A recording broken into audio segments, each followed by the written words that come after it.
চূড়ান্ত প্রত্যাঘাতের পথে ভারত। রাষ্ট্রপতির কাছে বিদেশমন্ত্রী, কেন্দ্রীয় স্বরাষ্ট্রমন্ত্রী। তিন বাহিনীর প্রধান মুর্মুর সঙ্গে সাক্ষাৎ করে পেহেলগাঁও কাণ্ড নিয়ে বিস্তারিত জানালেন শাহ জয়শঙ্কর। শুক্রে কাশ্মীর যাচ্ছেন সেনা প্রধান। সঙ্গে রয়েছেন আমাদের প্রতিনিধি বাসব রায়। চলে যাবো বাসবের কাছে। বাসব, আজকে আমরা দেখলাম যে অমিত শাহ এবং এস জয়শঙ্কর তারা রাষ্ট্রপতির সঙ্গে দেখা করলেন। তুমি আগেও যেমনটা বলেছিলে যে এটা একটা রুটিন চেক আপ এবং সেই কারণের জন্য এই দেখা করার বিষয়টি হয়েছে। কিন্তু সবথেকে গুরুত্বপূর্ণ যে বিষয় আপডেট রয়েছে এটা যে শুক্রবার কাশ্মীর যাচ্ছেন সেনা প্রধান। কি বার্তা আসতে পারে?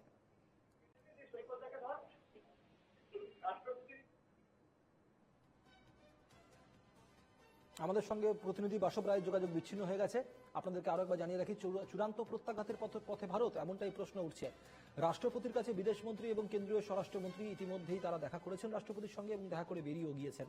পেহেলগাঁও কাণ্ড নিয়ে বিস্তারিত জানালেন শাহ জয়শঙ্কর। ভারতের তিন বাহিনীর প্রধান রাষ্ট্রপতি মুর্মুর সবুজ সংকেত পেলেই প্রত্যাঘাত হতে পারে, এমনটাই জানায়। অর্থাৎ ভারত কিন্তু ভেতরে ভেতরে সম্পূর্ণভাবে প্রস্তুত। আজকে আমরা দেখেছি যে ইতিমধ্যেই আইএনএস বিক্রান্তকে পৌঁছানো হয়েছে। পাশাপাশি তৈরি রয়েছে নৌসেনা।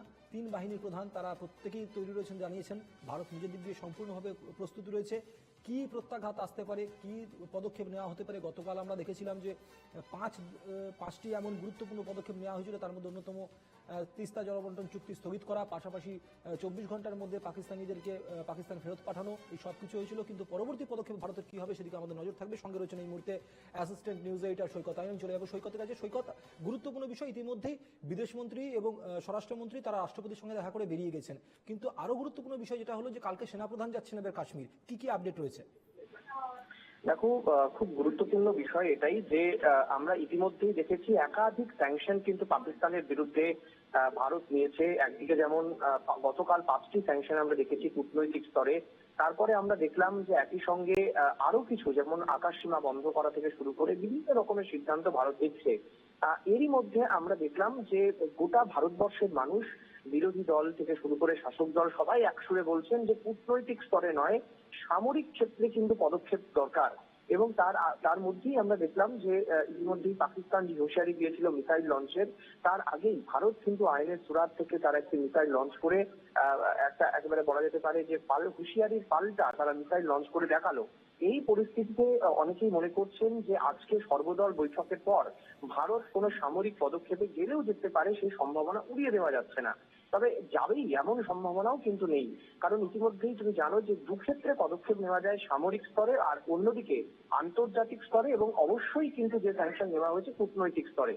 ফলে ইতিমধ্যেই কূটনৈতিক স্তরে স্যাংশন দেওয়া হয়েছে। আন্তর্জাতিক স্তরে বিভিন্ন রাষ্ট্রপ্রধানদের সঙ্গে, রাষ্ট্র নেতাদের সঙ্গে আলোচনা চলছে। প্রধানমন্ত্রী সে বার্তাও দিয়েছেন। আর বাকি রইল সামরিক। সেই সামরিক ক্ষেত্রে যদি কোনো পদক্ষেপ নিতে হয় তাহলে কিন্তু অবশ্যই দেশের যে বিভিন্ন বিরোধী দলের নেতৃত্বরা রয়েছেন তাদের সঙ্গে তারা বহুবার এই ধরনের ক্ষেত্রে আলোচনা করেছেন, যে তারা এই বক্তব্য তারা রাখেন। কিন্তু এবার যদি সেই ধরনের পদক্ষেপ নেওয়া হয় তাহলে অবশ্যই সেটা তিন বাহিনীর প্রধান, আমাদের দেশের গঠনতন্ত্র অনুযায়ী তিন বাহিনীর প্রধান রাষ্ট্রপতি, তাকে জানাতে হয় এবং তিনি কমান্ডার হিসেবে তিনি কিন্তু কমান্ড দেবেন যে কোনো সামরিক প্রত্যাঘাত করা হবে কিনা বা আঘাত করা হবে কিনা। ফলে সে তার জন্য রাষ্ট্রপতির কাছে যাওয়া কিনা সেটা একদমই পরিষ্কার নয়। তবে এই সম্ভাবনাও কিন্তু জোরালো হচ্ছে যে রাষ্ট্রপতির কাছে অনুমতির জন্য যাওয়া হয়েছে। আবার এমনটা হতে পারে যে কেন্দ্রীয় সরকার কি ক্ষেত্রে পদক্ষেপ নিয়েছে, কূটনৈতিক স্তরে কি পদক্ষেপ নিয়েছে, এই সামগ্রিক বিষয় জানানোর জন্য রাষ্ট্রপতির কাছে দেশের স্বরাষ্ট্রমন্ত্রী এবং দেশের বিদেশমন্ত্রী তারা গিয়েছেন। তবে আজকের সবচেয়ে বেশি গুরুত্বপূর্ণ কিন্তু এই বৈঠকের পাশাপাশি সর্বদলীয় যে বৈঠক, সেই বৈঠকে কি আলোচনা হয় আমরা সেদিকে নজর রাখবো। আমরা সৈকত। অবশ্যই ধন্যবাদ। আমাদের সঙ্গে ছিলেন অ্যাসিস্ট্যান্ট নিউজ এডিটর সৈকত।